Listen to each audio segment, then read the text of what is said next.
Hi everybody, this is Debayan Sen, Senior Assistant Editor with ESPN India, and you might know me from some matches that I have commentated in the past, and I'm here to share with you 5 top tips that I would have for a football commentator.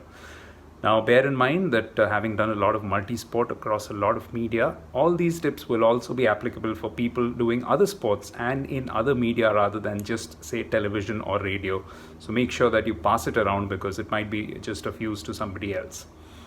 Now, the number one tip that I have, which goes quite a long way across every sport, is that less is more. Yes, that's right.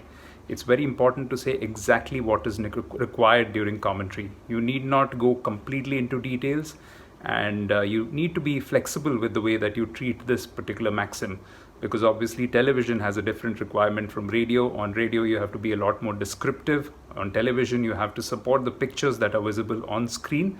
So just bear that in mind, and also work in proper coordination with perhaps the network that you're working on, because in India in particular, there is a tendency from television executives to expect you to speak more, to expect you to generate more excitement. And obviously, needless to say that there's a difference between doing a game when there are just 100 people inside a stadium and another one which is, say, with a packed house at the Nehru Stadium in Kochi or the Salt Lake Stadium in Kolkata. So bear those things in mind, but always be mindful of speaking as little as possible to make it more impactful. Now, the number 2 tip for my side would be to respect the job. And what I mean here is that you need to be mindful of the fact that whatever you're doing, whether it's a World Cup final or an under-14s league game between possibly the two bottommost teams, you need to treat it with the same amount of enthusiasm and the same amount of honesty and integrity in your work.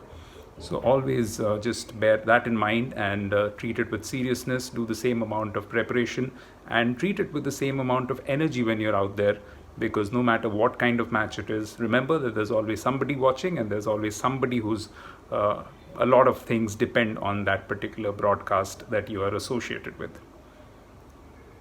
Now, number 3 is also a very, very related tip to this one, and that is that there is no such thing as too much preparation.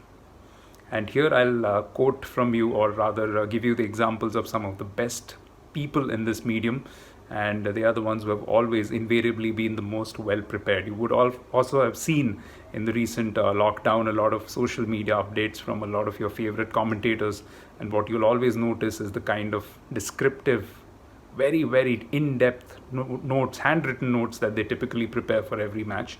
And that's an important advice as well, the fact that there is no such thing as writing everything down, because that's the most important way that you can remember. I've seen a lot of commentators go in with printouts, but it's never as effective. Remember that you can tend to remember 3 times more when you have written something down. So my advice would be always maintain written notes, and these also come in handy, for example, in a match where things are happening at a very frenetic pace. You may not need too much information to fall back on, but sometimes you also get some matches which can tend to be a little bit dull, and that's where all these snippets of information and all the trivia that you can find, everything comes in handy, and that's something worth considering. Number 4, balance is everything.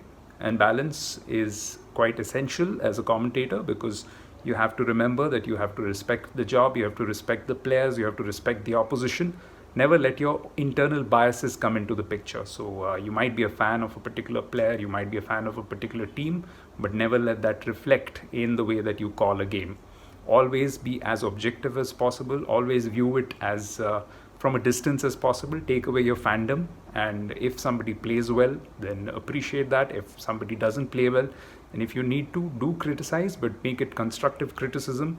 For example, if somebody who's a midfielder is having a poor game, then just talk about what you would expect from them, what kind of work rate you would expect from them, and maybe speculate. And if you're sitting with a guest or sitting with an expert, just pose the question to them that what is it that is possibly holding them back in that particular game. So just be mindful of the fact, because every player also has a big support staff of their own in terms of their family, their friends who are watching, who are following everything, and it's very important that you provide an accurate picture of what's going on the field, and never get carried away perhaps by the emotion of the situation.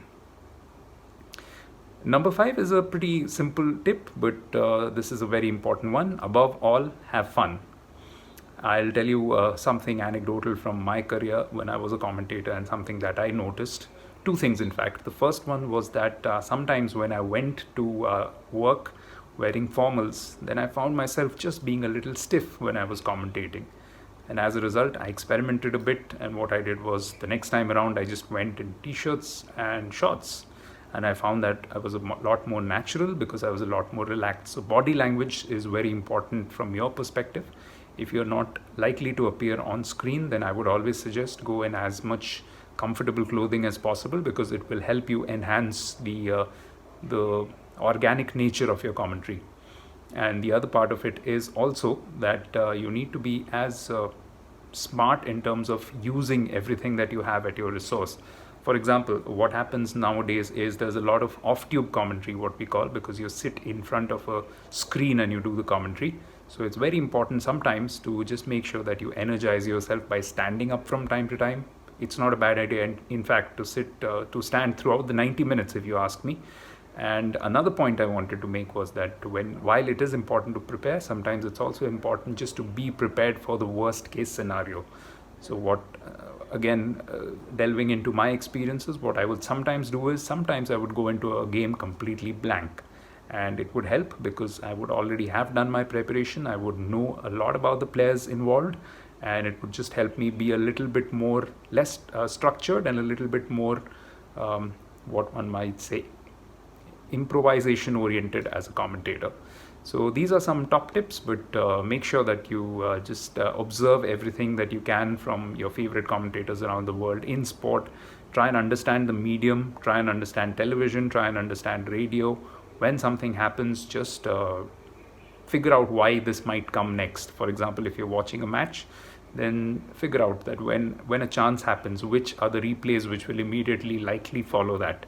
Because those things help you, once you step into the commentary box, it helps you fall in sync with what a director does, and it also helps you go with the flow of what a typical broadcast goes like. I was very fortunate that way, because when I started off at Z Sports, it was a very young team around me. We were all taking our first steps in broadcast journalism as well, and in many respects we all learned together. We all sort of learned our lessons by diving into the deep end, and what it helped us do was it helped us understand each other's mindset a lot more, and which is why in the 5 years that I was there and my colleagues were there, I think we produced some pretty good quality football all across the subcontinent. And where it helped was that we understood where each other was coming from, and we understood the sort of internal grammar of broadcasting that each of us would adhere to. So that's something that's worth considering, that whenever you get into a medium, try and understand what goes on behind the scenes. Speak to the professionals, seek their inputs and advice as well. Ask them for feedback, because they sometimes are the best people who can tell you what you're doing right and also what you're doing wrong and what you could improve upon. And as I said, the number 5 is the most important one. Above all, have fun, because this is what you're passionate about. This is what you should be pursuing. And this is what will, in the end, speak for yourself.